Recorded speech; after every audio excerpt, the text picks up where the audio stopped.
Good afternoon, ladies and gentlemen. My name is Jan Larry, and I want to welcome you to the Truth Zone.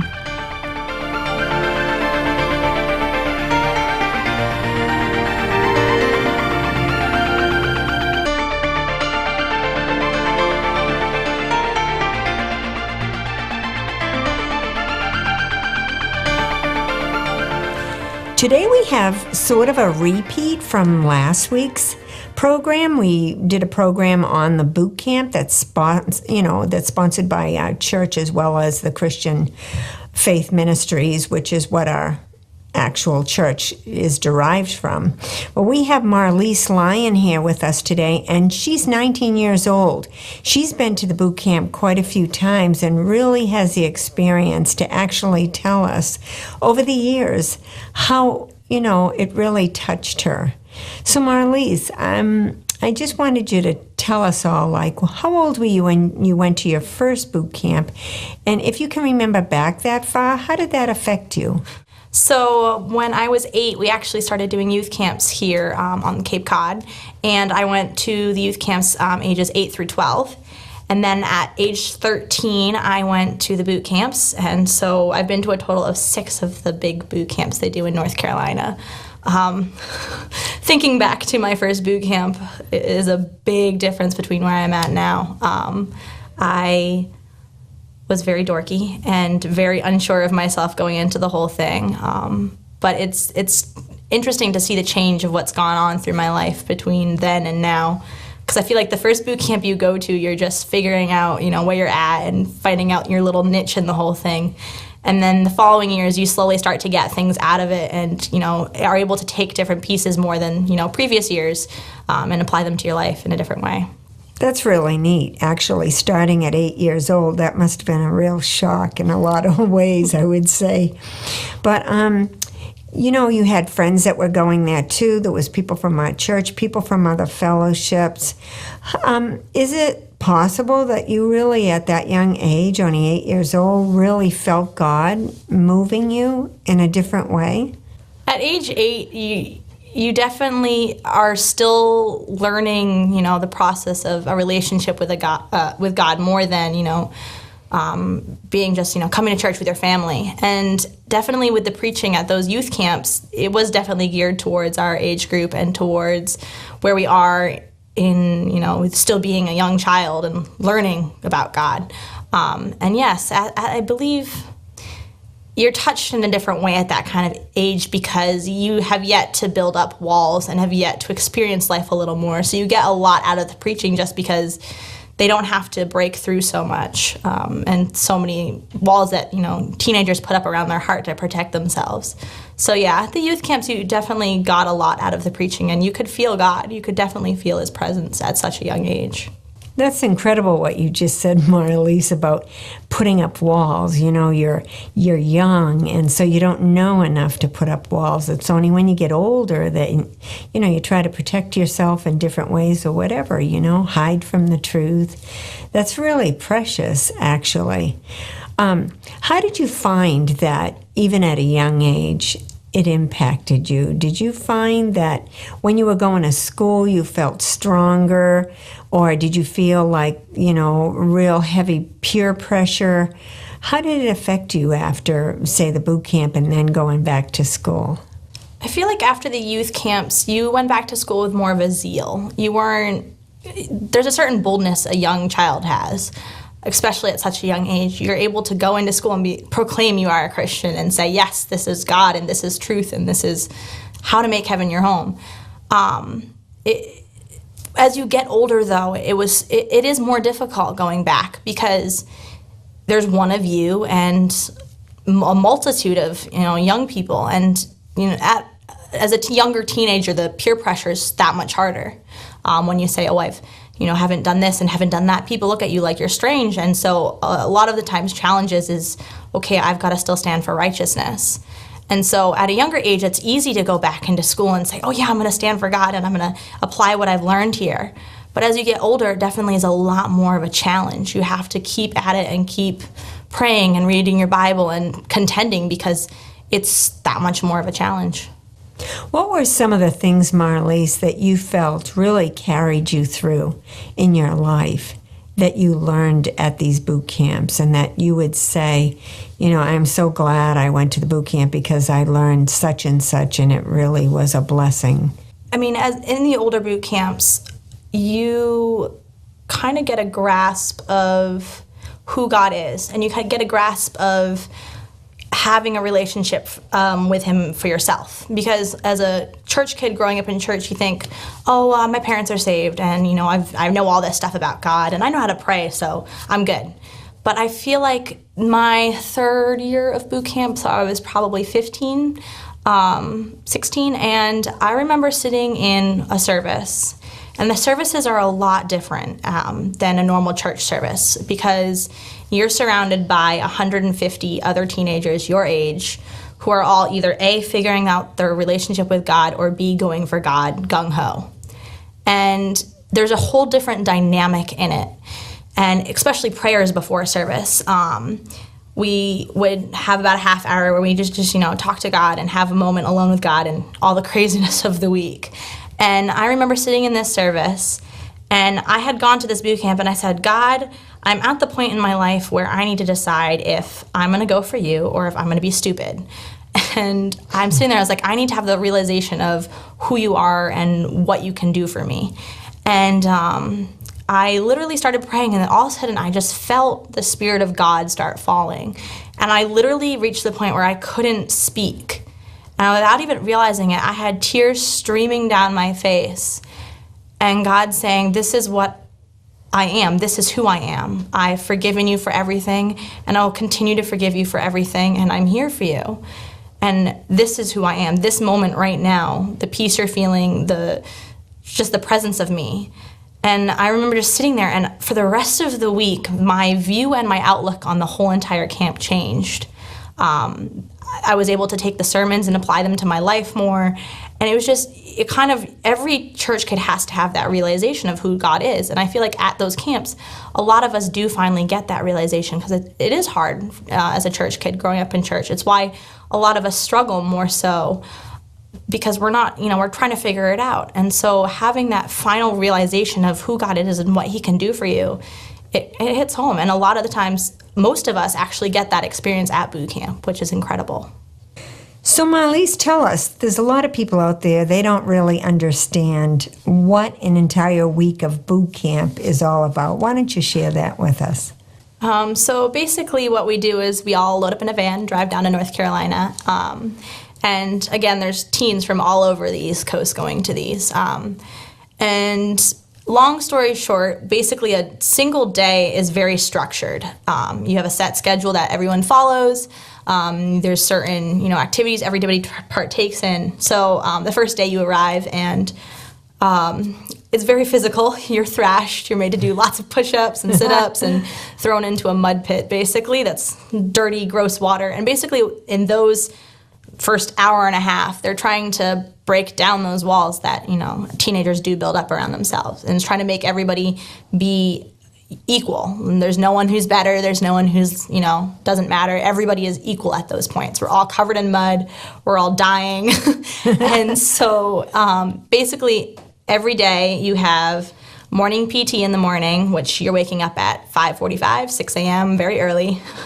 And morning PT, breakfast, activities, a morning seminar, lunch, more activities, and then an evening service. And so basically those activities are either games or marching competitions. Drill, basically you're in a group and you have to learn how to move together as one. It's learning how to put aside, your selfish ways and, be part of a unit. And learning how to work together. And along with all those games, they're all about teamwork or encouraging one another and trying to build each other back up.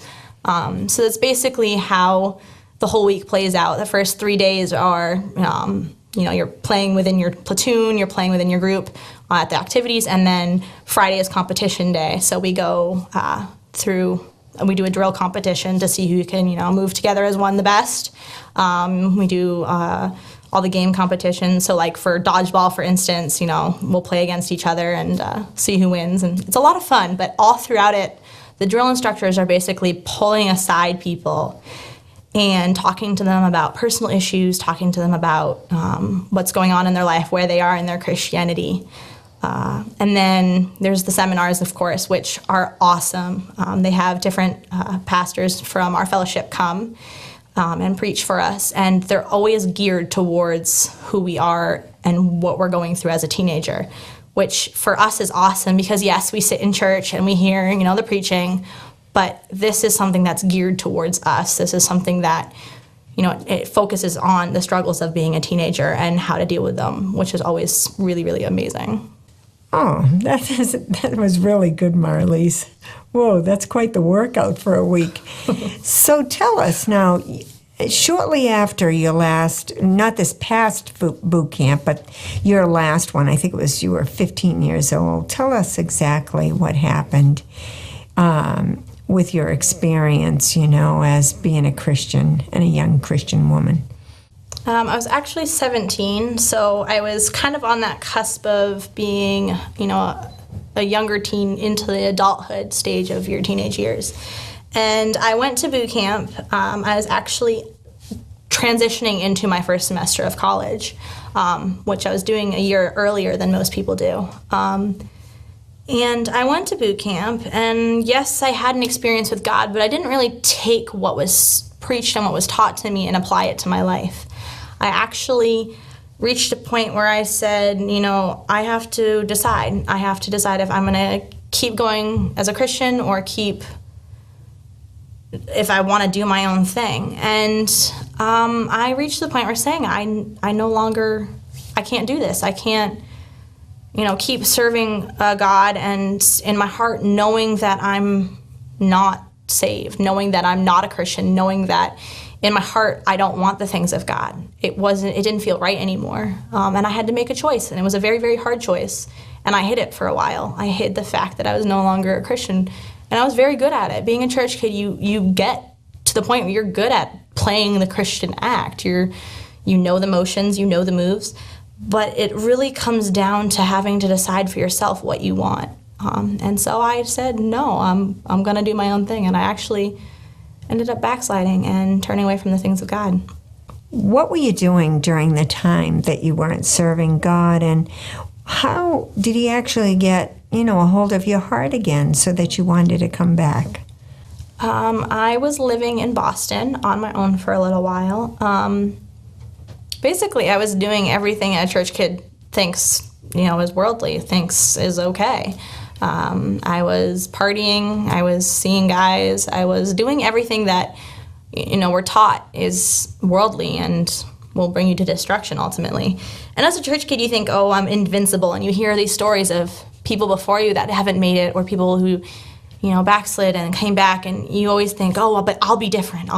And for me, it wasn't really the fact that I wanted to prove everybody that I could be different. It was more of I couldn't serve God if I, in my heart, knew that I wasn't saved. Because I had seen so many people playing the act, and for me, it's make a choice. Either serve God or don't. You can't do the in-between thing due to the fact that you're going to go to hell anyway. And so it was like, okay, I can't come back to God if I know in my heart I'm not there. And I actually ended up coming back. I prayed in October of the second year that I was out of church, but I was in the middle of a relationship with a guy who I thought would be the answer to my problems. And I said, okay, God, I'll try, but I'm not going to break up with him. I'm not going to end this relationship. And in the end, that relationship ultimately ended up coming before God. And so again, I was like, wait a minute, I can't serve a God if I know I'm not ready and I'm not able to come back. And I was going through a lot. In those 2 years I was not a Christian, I faced the world, and I faced it very, very hard. And, people don't really like to say, oh yeah, the world is a rough place and it's great, we'll party and we'll have a great time, but they don't tell you about after the party how you're hungover, or how, you can search with this person or that person, and in the end you're gonna get hurt. I had a couple of different serious relationships, and all of them ended up leaving me more broken than the last. And so to face it, I became a closet alcoholic and would drink to put the pain away. And I ended up breaking up with the guy that I had been dating for a year and went into another downward spiral, and was falling apart. And I had some friends who were coming to the Cape for a Bible conference we do here once a year, and they said, "Oh, we haven't seen you in 2 years, you should come and just visit, come for one night." Well, the way things fell and with what happened with my job and everything, I ended up coming for 3 nights. And every single service I went to, God was dealing with me, dealing with my issues of what I had gone through in those 2 years, showing me why I needed him so much. And each night I said, no, God, I'm okay. Like, I'm fine. I'll figure this out. Yes, I'm broken and I'm hurting and I've never felt this much pain in my life, but I will figure it out on my own. I'm good. And it was a Friday night of the conference, and I had 3 different people who had been figures in my life and praying for me and, trying to be there for me in my 2 years of being a backslider. And they all said to me, "Marlise, tonight's the night you're going to pray." And I was just like, you know what? I don't care. I'm hungover. I don't want to talk to any of you. Like, whatever. And I went and sat down next to my sister, which my sister and me in the 2 years I wasn't saved did not get along at all. And oddly enough, I sat down next to her that night. And the only thing I remember from that sermon was, be a pig, not a chicken. Because when the chicken gives its egg, but when a pig dies, it gives everything, every little piece of it. And it kind of made me realize, like, when I had backslidden, like when I had tried to come back to God before, I had kept my heart for myself. And I said, God, I'm not giving that to you. And so I said, I'm sitting there during the altar call, and I felt this immense battle going on for my soul. And I know this is going to sound completely weird, but I could feel a fight going on over if I was going to become a Christian or not. And finally, I just said, you know what? I'm doing this. I need to do this because I won't make it on my own. And I raised my hand and I walked down to that altar and I gave my life back to God, sobbing, asking him to forgive me. And it was the best decision I ever made. And afterwards, I knew it was God because those 3 women who all came up to me and said, Marlise, you're going to get saved again. They all came up to me and said, Marlise, during that altar call, we could feel something going on. There was a battle going on. And because all 3 people said that to me, I knew it was the right decision because it just confirmed everything. And so literally 2 days later, I said, I want to go to the boot camp in August. So I started pulling strings and went. Okay, Marlise, so actually you gave your life to Christ again and you were back in church and you actually wanted to go to the final boot camp. You were not supposed to be able to because of your age, but tell us about it. That's pretty incredible that you really wanted to go, and tell us what this final boot camp meant to you, and was it different than the others? For me, it was very different. I, of course, pulled strings to be able to go, went through a whole bunch of different pastors to get permission. And part of me, when I first asked to go, I wasn't really thinking like, oh my gosh, I'm going to be that much older than everybody else. And I remember the week before boot camp, I was sitting there and I'm like, why on earth did I decide to do this? All those memories of, how sore I was and how beat up I was after the week. I was like, why the heck did I decide to do this? I'm not going to get that much out of it because I'm so much older than everybody else. And I remember getting into the van with a whole bunch of other people and just being like, why the heck am I doing this? And on the ride down there, it kind of hit me like, okay, they are in the same position you were in 4 years ago, 5 years ago. They're trying to figure this out for themselves. Some of them, it's their first year. Some of them, it's their 3rd year. They don't know what to expect. You're an example. And I remember when the first day happened, I'm looking around in my platoon and I realized I'm so much older than everybody else. This is going to be the most stressful, crazy week of my life. And the first seminar was actually so much to the point of what I needed to hear that I literally was like, wait a minute, whoa, I have to change my outlook on how this camp's going to go because it is not going to be anything I expected.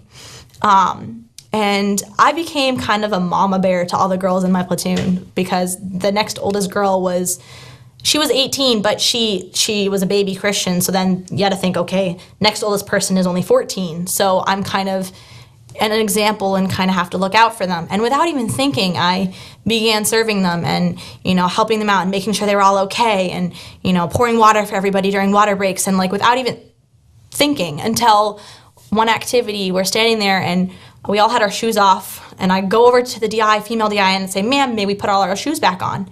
And she turns around to me and goes, "Do you always do this?" And I said, "Excuse me?" And she's like, "You always are serving everybody else." And from that point, I kind of realized, as a Christian, you can't get worn out by things. You can't say, "Oh, I've been doing this for 15 years. Why do I have to keep doing it?" It's one of those things is that you have to keep that heart and that tenderness of being a newborn baby Christian and deciding, like, okay, this is what I want to do for God. And normally during the camp, you only get pulled aside by a DI once. I got pulled aside every single day, at least twice, if not more, for talks.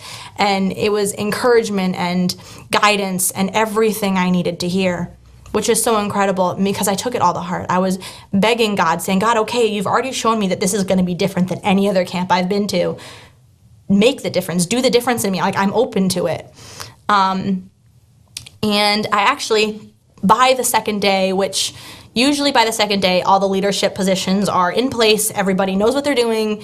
You're going forward. But my platoon didn't have a guide on, didn't have a flag bearer. And I kind of, without even realizing, kind of stepped into the role of like, all right, where's the flag? Let's make sure we have it, hand it to a DI. And my DI said something to me the very first day.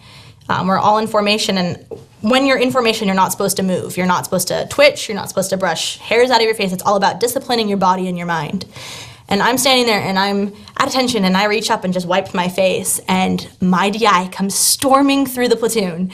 And I had this drill instructor in the youth camp. So this person knew me from the age 8. Pastor Gunkel has known me since I was 8 and had me in those boot camps. And he comes storming through the platoon and gets up in my face and goes, "Boot Lion, shouldn't you know by now not to move? Haven't you been here like a million times?" And he gets really, really close to me and very quietly says, "I expect your best, nothing less than your very best." And it kind of hit me like, I can't do this camp halfway, just like we can't do our Christianity halfway. When I made that choice to serve God, and I battled back and forth for so long and I made this straight choice to serve God.